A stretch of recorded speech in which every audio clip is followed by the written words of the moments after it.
I was reminded of a book I read several years ago entitled this book, Spirit and Trauma, A Theology Remaining, and this book was published in 2010. The author named Shelley Rambo, she was then assistant professor of theology at Boston University.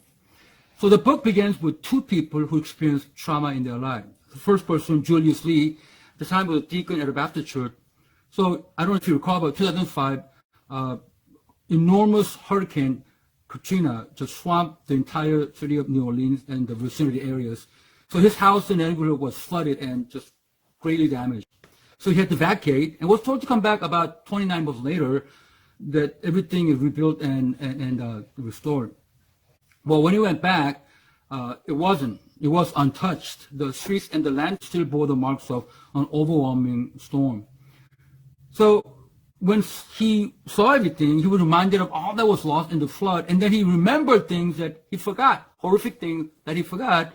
And Deacon Lee said, long after persons and communities experience trauma, the storm is still there. The second person, Paul Womack, he's a 3-tour veteran of U.S. military.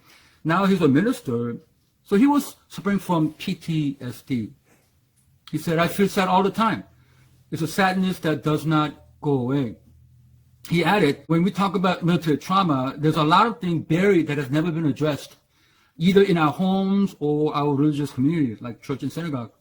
The wounds of war often lie below the surface of daily work and relationship.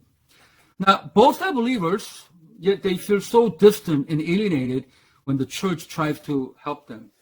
So Womack, the veteran, claims that his deepest experience remains untouched by the practice and teaching of the Christian church. And the following is how Mr. Lee, Deacon Lee, put it: there is a general impatience of persons, even religious communities, to rush past Katrina, to proclaim the good news before it's time. Before it's time? What does that look like? For instance, in days like today, all churches throughout America will proclaim triumphantly, Jesus has resurrected. He has overcome the world. We are a new creation in Christ Jesus. Therefore, we shall overcome. But the author of this book, Spirit and Trauma, Shelley Rambo, this is what she found out. She said, the language of restoration, rebuilding can make people forget the existing reality of what traumatized people are experiencing. Things are not back to normal. People kept telling us to get over it already. The storm is gone. But after the storm, it's always there. But it's an event that continues to, that persists in the present. Trauma is what does not go away. With respect to the story of resurrection, that should give us, particularly those who have suffered, a real hope for redemption. Yet Rambo states this: insofar as resurrection is proclaimed as life-conquering or life victorious over death, it does not speak to the realities of traumatic suffering. In fact, one must recognize the ways in which resurrection proclamation may gloss over and negate the difficult experience of life in the aftermath of death, i.e. trauma. The theology in its narration of death and life can fuel the get over it already attitude. The rush to light can belie the realities of death in life. Now, with respect to Katrina, and this is what people actually said: life after storm, people in New Orleans can tell you, is not life as they once knew. It is life continually marked by an ongoingness of death. Life is never the same again. Suffice to say, currently we are in the midst of our own Katrina, except this one is 30 times more lethal, permanent, and widespread.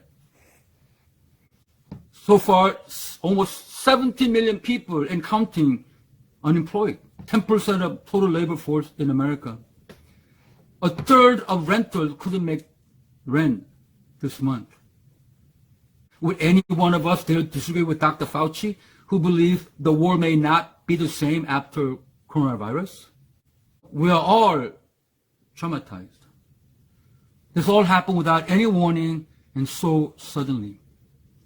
And even if you don't feel it now because you still have a job and have enjoyed working at home, it may be just a matter of time, especially when loose cannons or even regular folks act as if you Asians don't belong in America.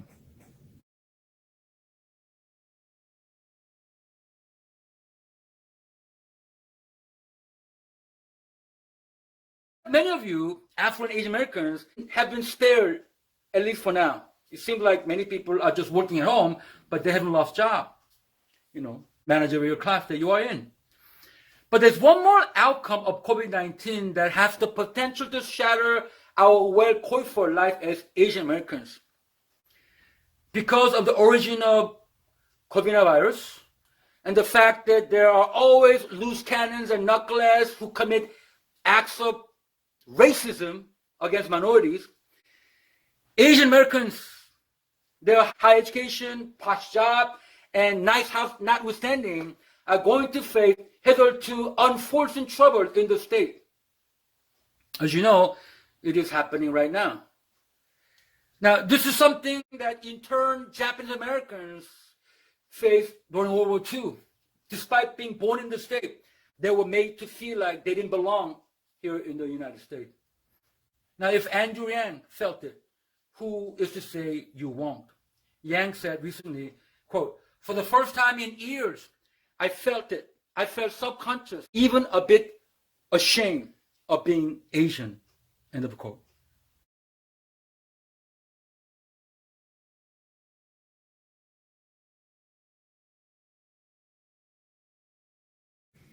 So the objective of my sermon is this.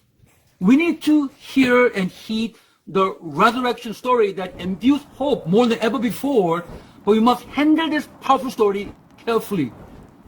If we rush or push the story of Christ's resurrection, the most powerful event that has ever occurred in the annals of human history, in an unthoughtful manner, triumphantly, victoriously, impatiently, as some sort of religious slogan or mantra, we run the risk of alienating from God the very people, us, who need Him the most in the post-COVID-19 world. Resurrection is the single most spectacular display of power the world has ever witnessed.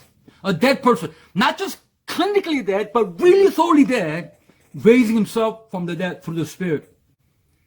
Now, in theatrical plays, Easter play, whenever resurrection is dramatized, and I've seen this a few times, it is often accompanied by brilliant light, loud and imposing background music to let us know that something is going on, something very powerful.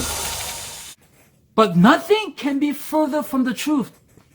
The greatest display of power on earth occurred without any pomp and circumstances whatsoever. There was no imposing sound, there was no light, nothing to draw a crowd. The Roman guard who weren't sleeping, didn't hear anything, didn't see anything. It was deathly silent. And that's the power of resurrection. Humble, quiet, meek, modest in appearance, but stupendously powerful in substance.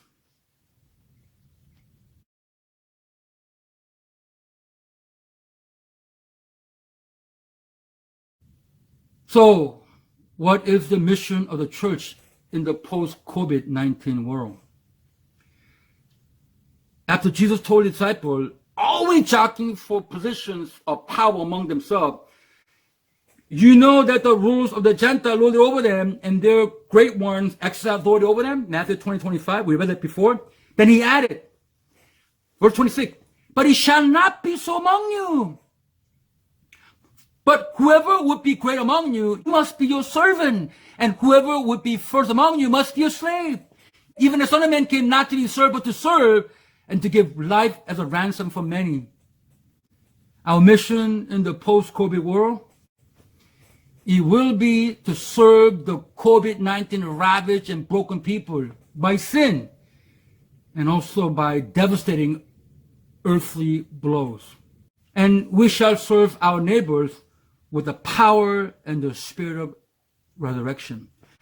The power of resurrection, which has been deposited in all the believers through the Spirit, Ephesians 1:19-20. The power of resurrection stems from the power base of selflessness and self-giving, love. It is humble, gentle, and meek. It doesn't seek to be served, but to serve others. The post-COVID-19 church will be judged by their practice more so than their orthodoxy, right belief, in reaching out to the traumatized world, the people around us. And the narrative of resurrection, the part of our orthodoxy, the victory, triumph, redemption, restoration in Christ will be critical to really help the traumatized. But the story of resurrection, the gospel, must be communicated in gentleness, humility, patience, meekness, and lowly in spirit. You know, we like to talk about Good Friday, and we like even more to talk about the victorious Sunday. But rarely do we talk about the day in between, the Saturday, when Jesus was in hell for an entire day. Now, this is included in the original Apostles' Creed, which is still cited in Reformed churches, that he went to hell, separate from all that is good.